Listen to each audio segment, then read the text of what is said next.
Je suis tout à fait d'accord avec ça.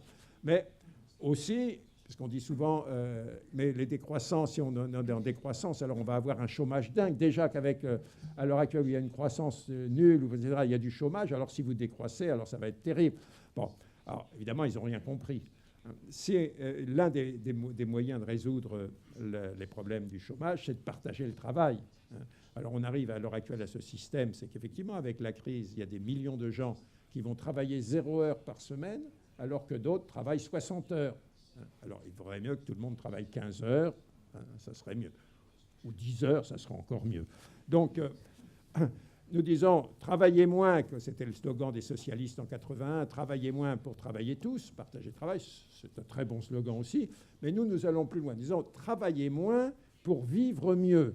Donc, il ne s'agit pas de travailler moins pendant 1 an, 2 ans en attendant qu'il y ait la reprise, parce que c'est ce qui se passe à l'heure actuelle. On dit, bon, on va mettre des semaines de 4 jours en attendant l'automobile, en attendant que la vente des voitures reprenne. J'espère qu'elle ne reprendra jamais. Et donc on se dit, mais après ça, quand la vente va reprendre, alors là, on travaillera 7 jours ou 8 jours par semaine. Bon. Donc, travailler moins pour vivre mieux, c'est-à-dire retrouver... Alors là, il y a un problème. Il y a un problème. Parce que c'est incroyable, il faut quand même prendre conscience à quel point nous sommes malades. Nous sommes non seulement devenus des toxicodépendants de la société de consommation, ça on peut comprendre avec la publicité, on a envie de toutes sortes de trucs, même les peuples indigènes primitifs, tout ce qui était clinquant, ils étaient séduits. Hein, bon. Donc c'est pareil, on fonctionne comme des enfants. D'ailleurs, toute la publicité a pour but de nous infantiliser, et donc pour nous faire consommer. Bon. Et ça marche. Bon, ça, on peut comprendre. Mais là, la perversité absolue, c'est qu'on est devenu toxicodépendant du travail. Surtout les Américains, ils ont créé un néologisme pour ça. Work-alcoolisme. Ils sont devenus des alcooliques du boulot. À tel point que quand ils ne travaillent pas parce qu'ils sont au chômage, mais parce que pour des raisons ils sont mal dans leur peau, ils ne sont pas bien, ils ne savent pas que faire de leurs 10 doigts, de leur tête, ou n'importe quoi, comme ils n'ont pas l'habitude de lire des livres de philosophie. Bon. Et donc, il ferait bien de lire, par exemple, profiter du fait qu'ils ne travaillent pas pour lire le petit traité de la décroissance sereine. Bon. Mais on a un vrai problème. On ne sait plus, et c'était le cas. D'ailleurs, en France, c'était un problème avec les 35 heures. Hein. Qu'est-ce qu'ils allaient faire, les ouvriers, d'heures de temps? Alors, qu'est-ce qu'ils faisaient? Ils regardaient la télévision un peu plus. Bon, ça, c'était bon. Alors, travailler moins pour vivre mieux, mais vivre mieux, ça ne se fera pas tout seul. Il faudra se désintoxiquer pour retrouver ce qui était toute la richesse de la vie. Toutes les sociétés humaines considéraient que le travail, travare, c'est tripalium, c'est la torture. C'est la torture indispensable peut-être, mais le moins possible. Et le vrai épanouissement, bien sûr, on reste actif. Mais il y a, comme Hannah Arendt distinguait dans la vie active, 3 dimensions. Hein. Il y a le travail, bien sûr, servile, mais il y a l'œuvre, c'est-à-dire l'épanouissement artistique, artisanal. Bon, on fait des choses, on cultive son jardin, on fait de la musique, on fait de la danse, on fait de la sculpture, on fait de la peinture, etc. Et puis la vie politique, la praxis. Être citoyen dans la cité, ça prend du temps. Il faut avoir des loisirs. Hein. Le citoyen grec, le citoyen romain passait des journées entières à discuter sur la place publique, sur le machin, pour savoir si on allait construire une centrale nucléaire ou bien faire des éoliennes. Bon, voilà un vrai problème politique à l'heure actuelle. Hein. Mais pour ça, il faut avoir du temps. Hein. Ou bien pour savoir si on va faire un traité constitutionnel européen. Bon, alors on a dit, bon voilà, il y a une proposition, 600 pages avec les annexes. Hein. Moi, je travaille dans une usine automobile, 9 heures par jour avec les heures supplémentaires. Je rentre chez moi, j'habite à 30 km, je dois prendre le métro, etc. Je suis crevé, j'appuie la télévision. Est-ce que vous croyez que je vais aller lire les 600 pages du projet de traité constitutionnel européen? Non.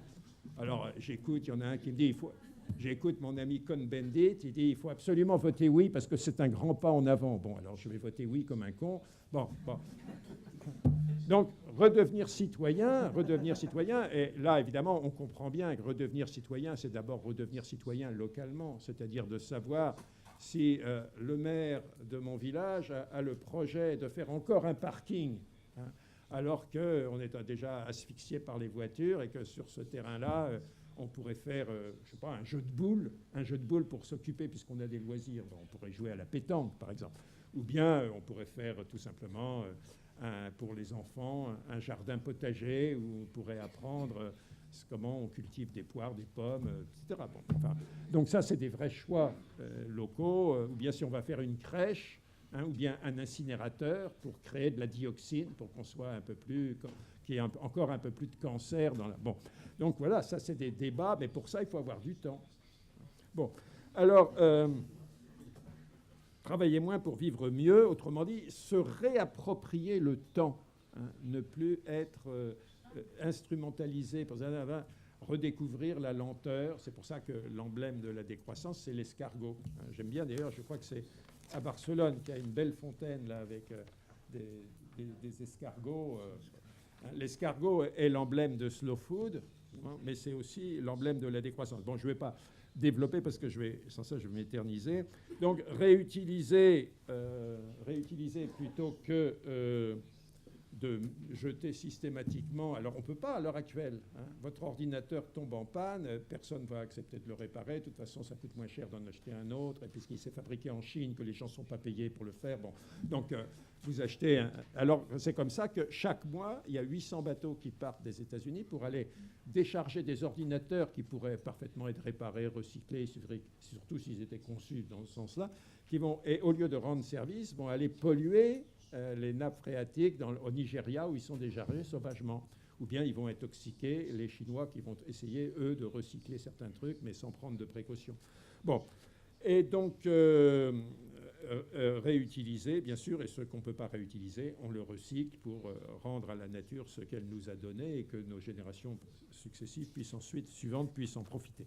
Donc voilà, c'est un projet. Un projet, mais ce n'est pas encore un programme.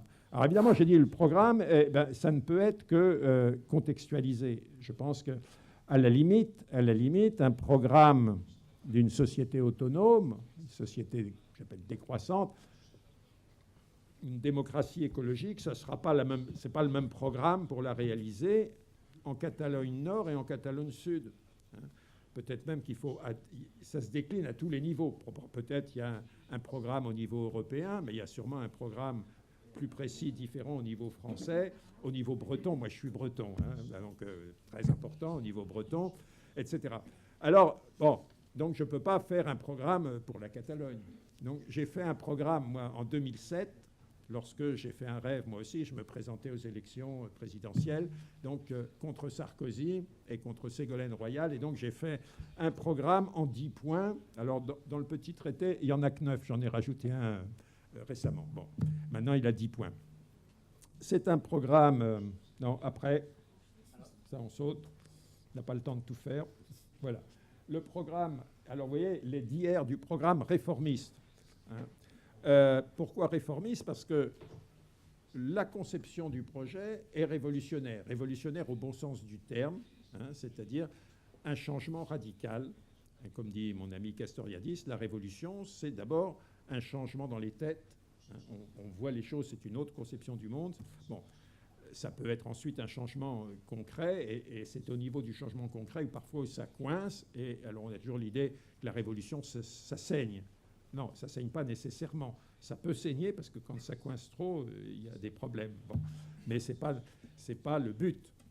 Mais au niveau du programme, forcément, pour passer de l'état actuel à l'état rêvé, eh bien, il faut des mesures transitoires, donc nécessairement réformistes.